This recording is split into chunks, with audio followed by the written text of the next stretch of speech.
আপনারা দেখছেন দর্শক বন্ধুগণ টিভি সকাল ইউটিউব চ্যানেল।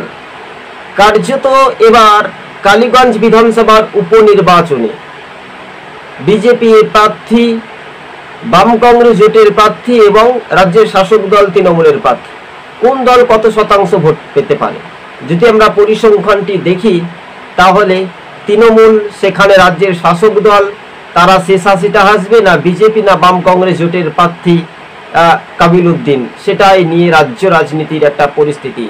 আর একদিকে বিজেপির আশিস ঘোষকে প্রার্থী করাতে কতটা উজ্জীবিত হয়, এবং সেখানে হিন্দু এবং মুসলিম ভোটের একটা ফ্যাক্টর সংখ্যালঘু, কিন্তু কার্যত আমরা পার্সেন্টের দিক থেকে যদি দেখি তাহলে রাজ্যের শাসক দল তো এগিয়ে থাকার একটা সম্পূর্ণভাবে একটা আলাদা রূপরেখা। তারপরে বিজেপি, তারপরে মনে হয় বাম কংগ্রেস জোট, সম্ভবত এমনটাই খবরের ইঙ্গিত বলানো যাচ্ছে যে রাজনৈতিক মহলে।